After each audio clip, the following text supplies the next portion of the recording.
Welcome to the Fantasy Throwdown Podcast, bringing you the latest in sports news, fantasy analysis, and opinions. Don't forget the hot takes. Can't have a sports show without hot takes these days. What about hot cakes, though? I want some hot cakes. Now, here's your host, ready to jump into the thick of things, Dwayne Callender. Good morning and welcome to the Fantasy Throwdown Podcast. Coming to you this Thursday morning, January 2nd, and Jason Garrett is still the head coach of the Dallas Cowboys. I know many folks are wondering what the heck is going on because Jason Garrett and Jerry Jones are meeting yet again to discuss his future with the Cowboys. And this is the third meeting this week. I sum it up in this way to folks. Jason Garrett has been the head coach of the Cowboys for 9 years. Should have been fired at least 5 years ago. Jerry Jones, for all intents and purposes, loves Jason Garrett on a personal level. So, in essence, you can consider this a breakup. So, you had the meeting Monday. You had the meeting Tuesday on New Year's Eve. Obviously, with the holiday, they took a break. Literally, you could consider the second meeting breakup sex. It's not officially the breakup, but it's the it's the collection of realizing that the relationship is over, but you're still trying to see if you can make it work. But this is the breakup sex with the girl before the actual breakup happens. You still think you could try to salvage something? But no, it's done. It's absolutely done. There is no chance that Jason Garrett, after this meeting today, is walking out of there even getting any sense that he's getting a contract extension. His contract is run out, so technically, the Cowboys, realistically, yeah, could they announce a firing with his contract expiring January 14th? They could. But knowing Jerry Jones and how he operates with his people, he'll probably give Jason more courtesy than I think he's owed at this point, considering the fact that Jason Garrett took a team that had top 10 players at multiple levels at different, like on the offensive and defensive sides of the ball, and took them to an 8-8 record in the worst division in football with 4 games that were layups between Washington and my New York Giants, who I will get to later on in the show with Dave Gettleman. Dear Lord, what a press conference. What a press conference that was from the Giants yesterday. But regarding the Cowboys, this season was a make-or-break year for Jason Garrett. He needed to win a playoff game and at least get to the NFC title game to salvage his job, given the amount of talent he had. He still had Dak Prescott, his quarterback, on a rookie deal. It was never going to be easier for the Cowboys to make a Super Bowl run than this year because everything was aligned from a scheduling standpoint. It was one of the weakest schedules in the entire league. From a division standpoint, the Eagles were a mess this year, ravaged by injuries, on top of the fact that, they still seem to have no idea what offense that they're running since Frank Reich became the head coach of the Colts at the beginning of last season. The Eagles' offense is still another disaster, along with their secondary. And as I said, the less said about the Giants and Washington, the better. The Cowboys had no excuses about the season this year, and yet still found ways to lose to the Jets of all teams, and numerous opportunities to correct a sinking ship and failed to do so. There is nothing about this Cowboy season that should warrant any consideration for Jason Garrett being a head coach at any level in the NFL for at least the next 3 years. There, none whatsoever. His overall career record, while still above 500, the lack of playoff appearances year after year with abundance of talent, because Jerry Jones went out of his way to stock the Cowboys with talent. Then they did a complete rebuild without Tony Romo and still did a masterful job of it. I have to give Jerry Jones, the GM, a lot of credit for as much grief as Cowboys fans want to give Jerry Jones. Jerry Jones, by and large, the worst grade I can give him is a B. Realistically, for even with the amount of meddling he does, you should be able to win with Jerry Jones, even if he does want to talk to the team every other instance. Because a head coach with actual stage presence would be able to command respect from his players. Jason Garrett does none of those things. The Cowboys repeatedly, and DeMarcus Lawrence said it as much, is that they're a team that lacks direction. When your own players shoot inside the tent like that, that means that they're not listening to the coach. So again, the only reason why Jason Garrett hasn't been fired is because Jerry Jones loves Jason Garrett probably too much for his own good. Realistically speaking, Jerry Jones needs to separate the emotion out of the equation and look at the data. Because the data shows that Jason Garrett has well underperformed what an average head coach should have been able to do with the roster Dallas has had for the last 4 years. There really isn't an excuse for the lack of performance out of the Cowboys. And even with the gift of a win they got in the playoffs last year against Seattle, who basically ran themselves out of the game because Seattle should have beaten Dallas last year. Dallas did not have a good game in the playoffs last year. They actually played better in their loss to the Rams than they did in their win over Seattle. But, it's just one of those things where, there's only so much you can do before you have to pull the plug. And that time should have been a couple of years ago. But now Jerry Jones is painfully aware of how much his dedication to Jason Garrett has cost him in terms of viability moving forward. Because it's going to be a harder road for the Cowboys to make it to the Super Bowl than it has been in the past 3 years alone. Because all the contracts are coming up. Amari Cooper is subject to getting a contract extension or having to hit the franchise tag. Dak Prescott wants $35 to $38 million a year minimum.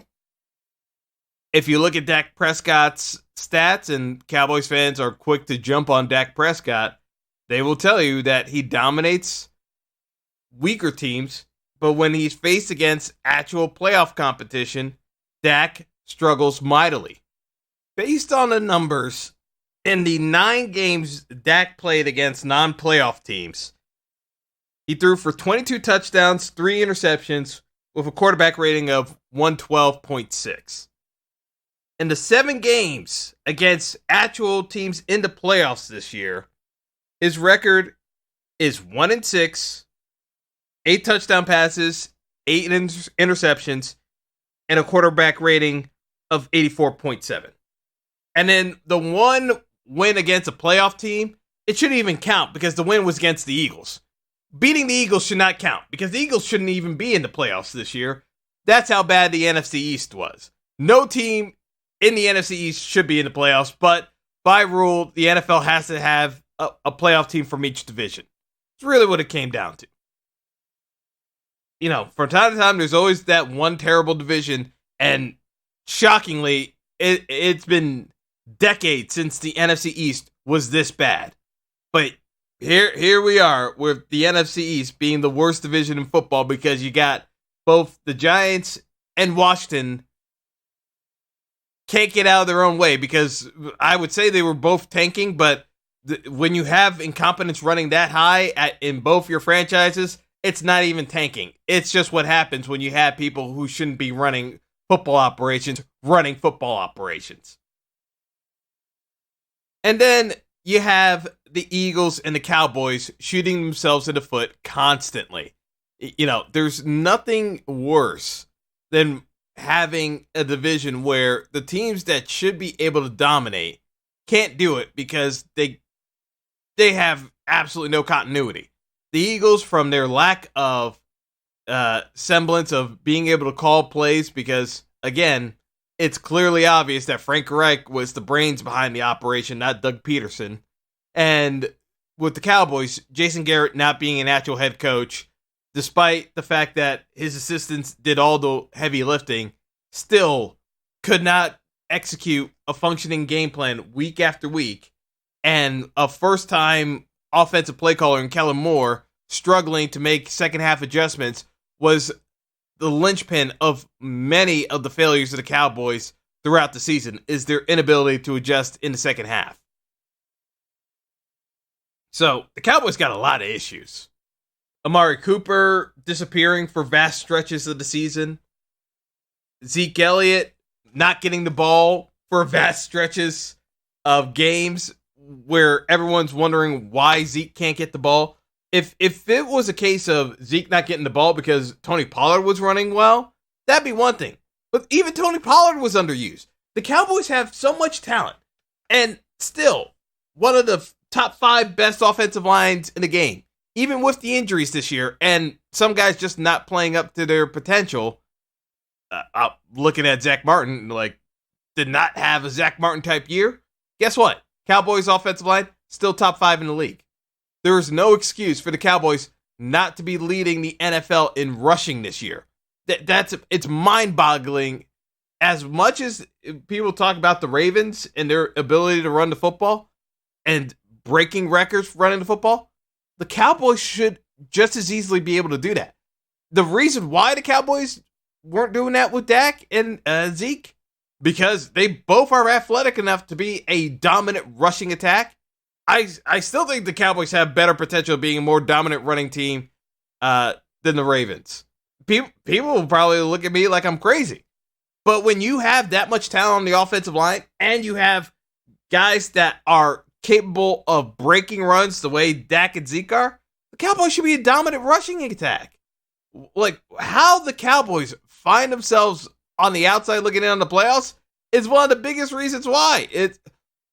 You could say that, it's a passing league. No, it's a specialist league. You have to be able to use your specialists. A lot of teams want to throw a ball around. A lot of teams aren't very good at throwing the football around. You have to use the talent that you have around you and be able to specialize in certain things. The Cowboys try to be great at everything. They're really great at running the football. Stick to it. Instead, they try to turn into this big play, deep play action pass. We're going to throw the ball 35, 40 times a game if need be and make Dak completely dangerous inside the pocket. That's not necessarily what Dak's great at. He can be good in the pocket, but why force something that you don't have to?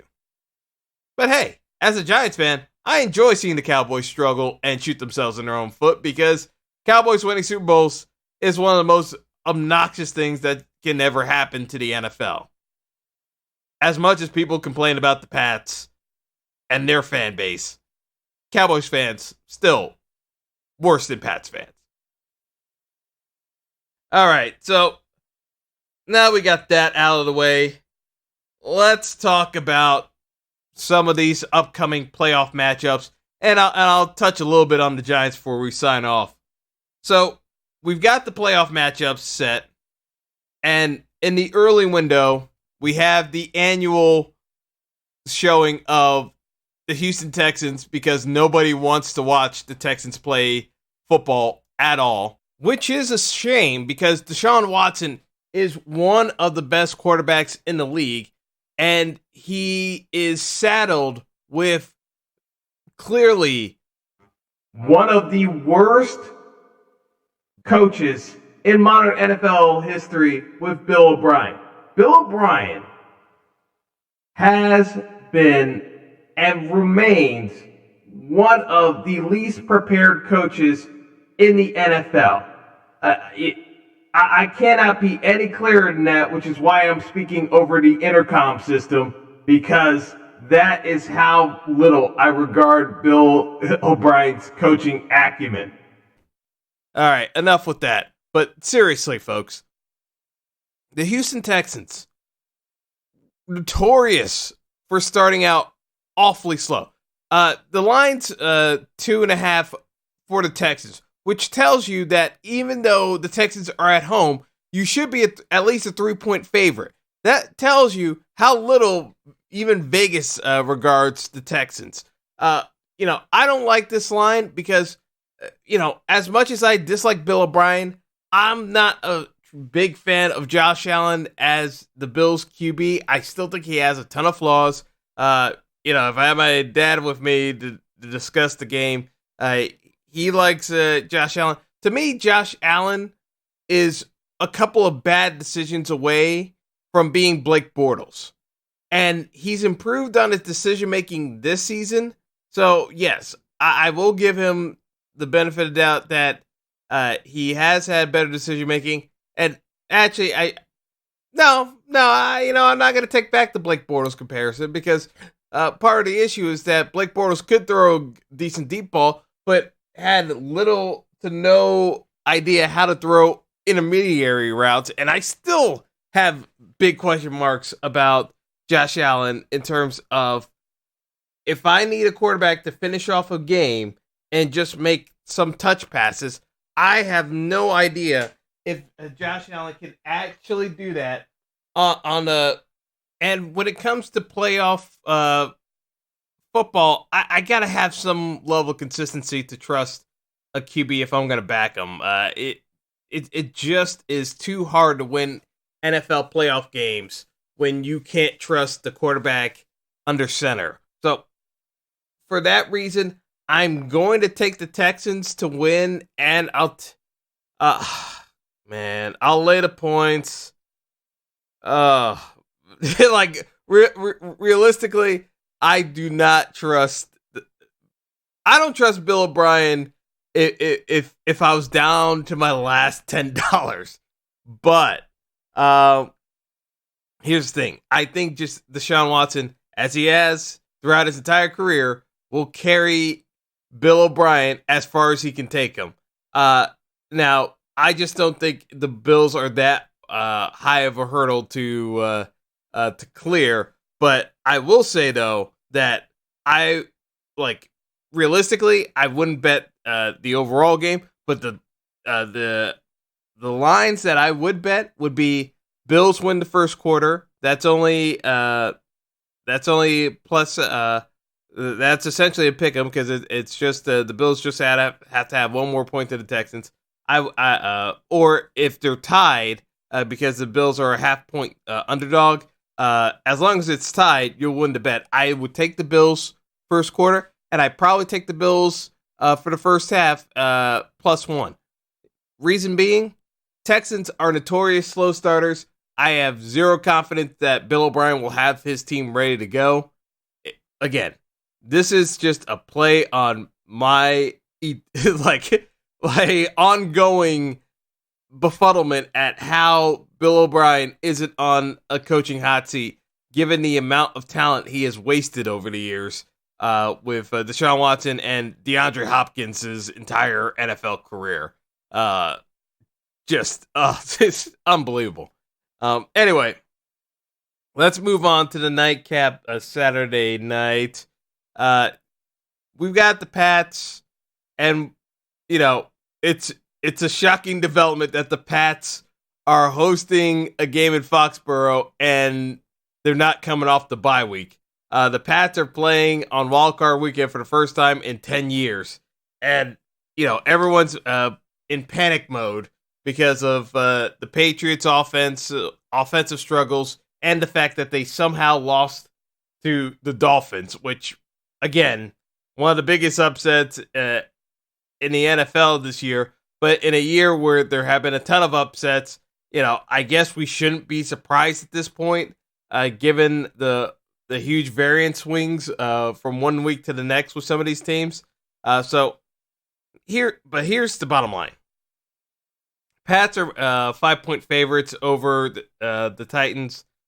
My problem with taking Tennessee, and it's a popular, trendy pick this week, my problem with taking the pick is the fact that Tennessee has one avenue for victory. The defense has to bottle up the Pats, which shouldn't be that difficult, but they also have to be able to win the field position battle. Because the only way I see Tennessee winning this game is if Derrick Henry can run for $150 and get 2 touchdowns. I do not see Ryan Tannehill being able to make a ton of pass plays for the Titans.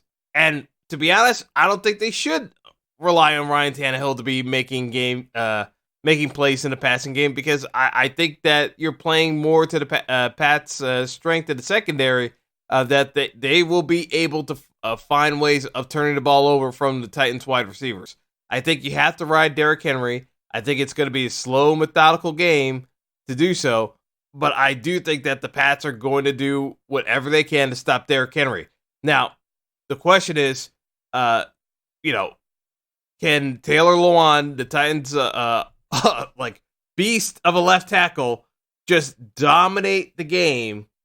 And can Conklin should be available on the right as the right tackle. That's probably the best tackle pairing in the entire league, to be honest. And of course, the Giants missed out on drafting both players because that's what the Giants do. Anyway, I'm gonna try to avoid talking about the Giants. Yeah, I get depressed. Anyway, That's really what it comes down to. This is going to be a game won in the trenches. I'm still going to give the nod to the Patriots because I'm not going to count out Tom Brady completely because I still think he can make some plays. I do think they're going to get some points. I do think this is going to be a tight game, though. So here's the problem. -5 with the way the Patriots offense is running right now is a difficult pill to swallow. I'm going to do so, but to me, this is a game that, if I didn't have to bet on it, I would take a pass on it. I would take Pat's money line, but in terms of the points, -5, I would probably throw the Pats into a teaser. Take the Pats money line or just put them into a teaser to lower the point spread. But I'm not that gung ho about it, and I'm not what worries me about the Titans is that it's gonna be a one-trick pony type of deal. So that's why I'm not very confident in backing them either. But it should be a tight game throughout. So you'll at least get a competitive football game Saturday night after watching Bill O'Brien sabotage his own team as the Texans meander in the afternoon slate. Moving on to Sunday's games, and the first game, I think folks are vastly, underestimating here. The Minnesota Vikings, as much as I could criticize Kirk Cousins for his inability to show up in critical spots,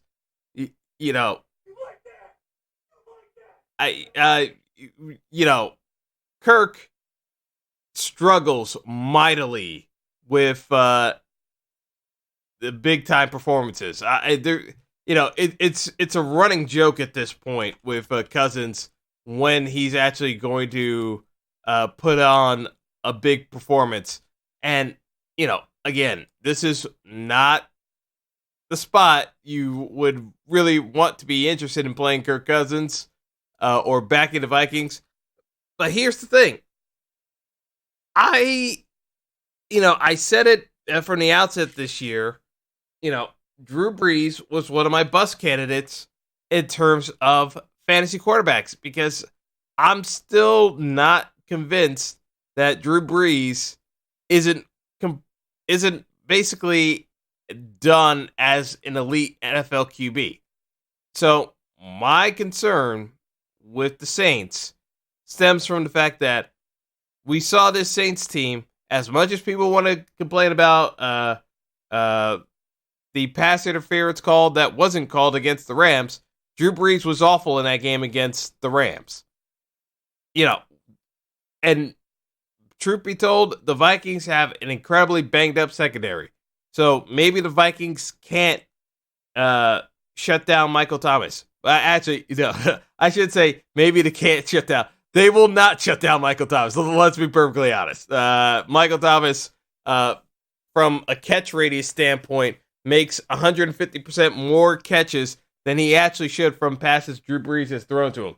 He has single-handedly elevated Drew Brees' passing stats, despite his injury, thumb injury earlier this year, to heights that people still think Drew Brees is an elite NFL QB. I don't.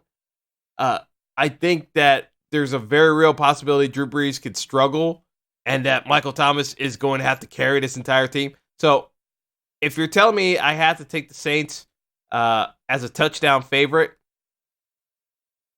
I mean, yeah, I could do it because I think Kirk Cousins could very easily throw a pick six or fumble the ball for a defensive score. It wouldn't shock me at all. The problem is I don't have great confidence in the Saints offense because I have big question marks about Drew Brees. And I know in the middle of the Vikings defense, Linval Joseph can clog up the middle for the Saints rushing attack. And without the Saints having Mark Ingram, yes, Latavius Murray had a very nice season this year.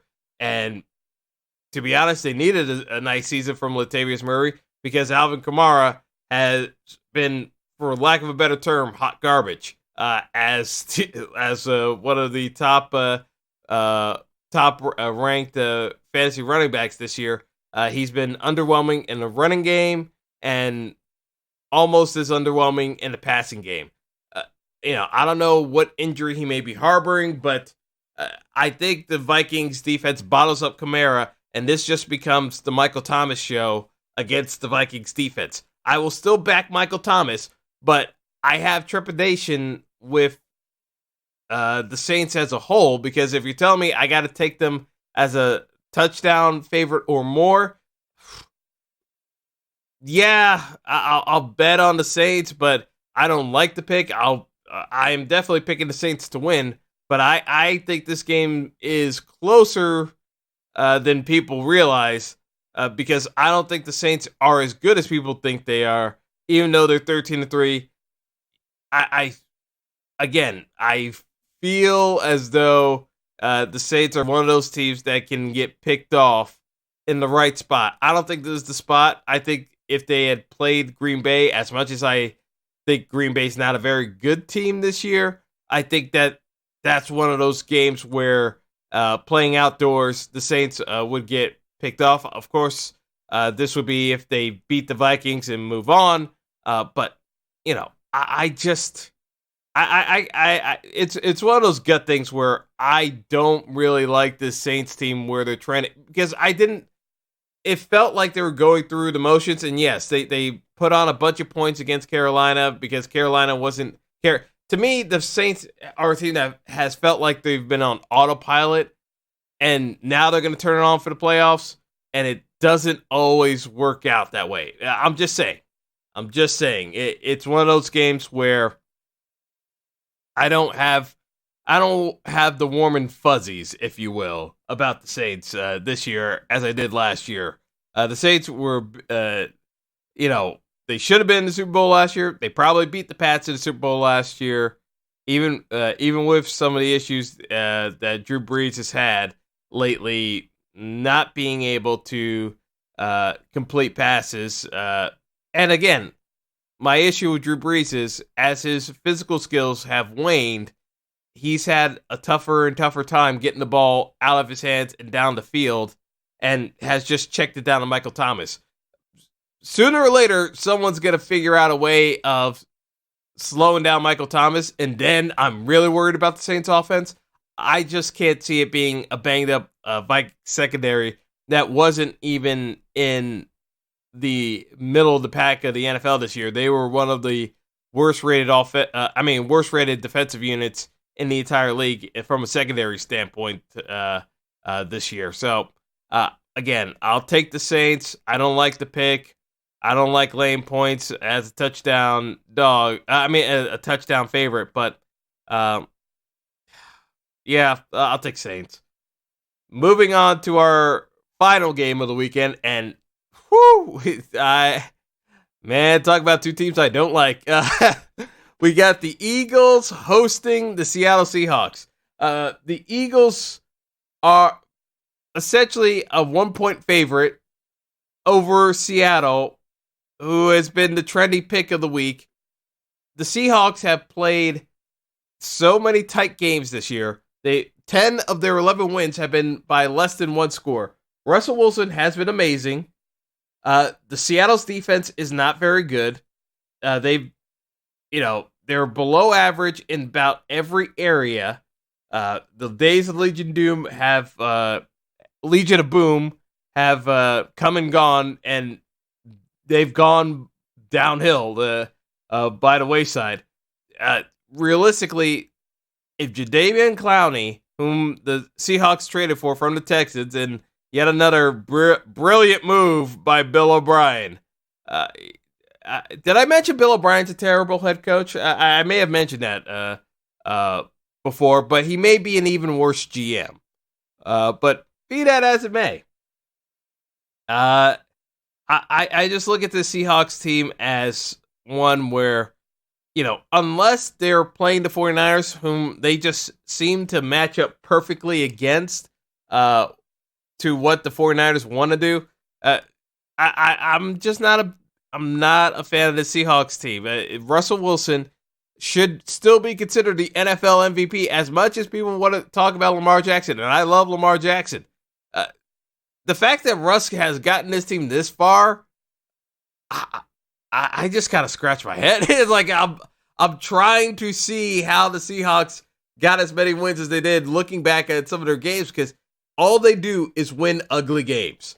And I expect this to be another ugly game against an Eagles team that has basically gone down to their practice squad players across all skill positions, because the Eagles have no starting wide receivers.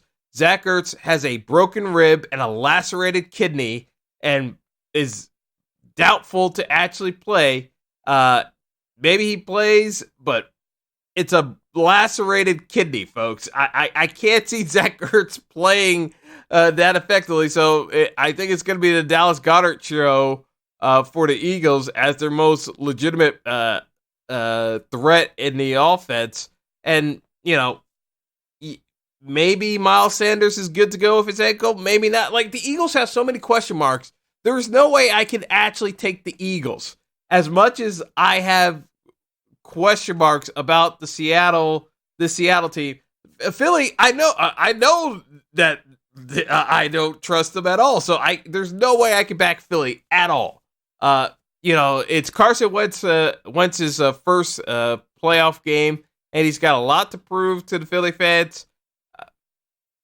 I just think he's in a tough spot. Point blank. I think he's in a no-win situation.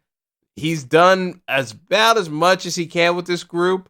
I just think they've got way too many injuries. There's no way I'm taking the Eagles here, even though Seattle is turning to Marshawn Lynch a year and a half out of retirement and thrown back into the league as essentially their primary running back. This, to me, is the ugliest game of the weekend, and it's it will be a tight game. It will be a tight game. There's no doubt about that. I think it would still be a single-score game. To be perfectly honest with you, I would be shocked if either team runs away with this one. I'm going to give the nod to Seattle. But, man, I don't like either one of these teams. I think by the end of the way it will shape up is essentially you're gonna see Seattle play San Francisco. Like I said, I think the Saints get past Minnesota, so you're gonna see a Seattle San Francisco matchup again, and they play them tight. So it's the one matchup that I can see how Seattle gets the NFC title game is because they match up against San Francisco so well. And I as I said, I'm not enamored. From where the NFC started to where things wrapped up, I now see the AFC as the favorite of winning the Super Bowl this year. And if you told me this about 7 weeks ago, I would have laughed at you saying you got to be crazy to pick the AFC over the NFC, given how strong the NFC looked this year. But man, some of these teams have kind of sputtered. But anyway, that's all I've got for now. Let's see how these games pan out. But until next time, folks, have a good one and enjoy the games.